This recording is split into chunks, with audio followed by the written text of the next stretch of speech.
When approaching an object through a historical literacy lens, you may want to utilize the following chart. The use of historical literacy lens will allow you to take a stance of inquiry in order to look at an object from multiple levels and perspectives, allowing you to construct a more accurate picture of what was happening during the time period. On the left-hand side of the chart is a brief description of the historical reading skills that you will use as you approach your object. They consist of sourcing, contextualization, corroboration, and close reading.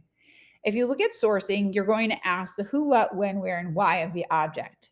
Questions that might help you approach this would be: who made this object?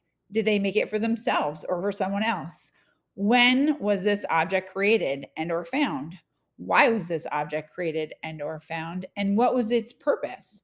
And is the object authentic or a replica? And how would you know? Contextualization takes you into the deeper setting, considering what was happening during the time in which the object was utilized and how it influenced its time, space, and place. So, questions that would help you approach this might be: was this object made with a purpose? What societal changes prompted the need for the object? And what predated the object? And has it been replaced with something else? How might the circumstances in which the object was made or used affect the material's construction? And how does the object play a role in the events of the time?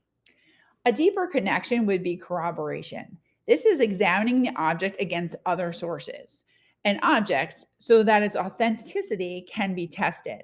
Using multiple texts allows an individual to look at this from multiple points of view. So when you're asking questions about this particular skill, or to get a little bit deeper involved in the object, you might want to look at what other sources reveal about this object. How do other sources add to your understanding of the object? Are there any other objects that are similar to its form and function? And what sources confirm the authenticity of the object?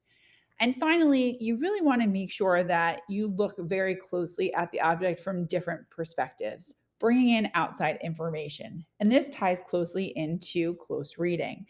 The clues that connect a person, a time, or a culture to the object will allow us to ask these deeper questions, such as: does the creator impact the object's value?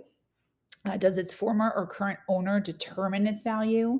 What story does the object tell? And how does this object differ from others like it? What makes it unique? So, using this chart, examine your objects from this lens.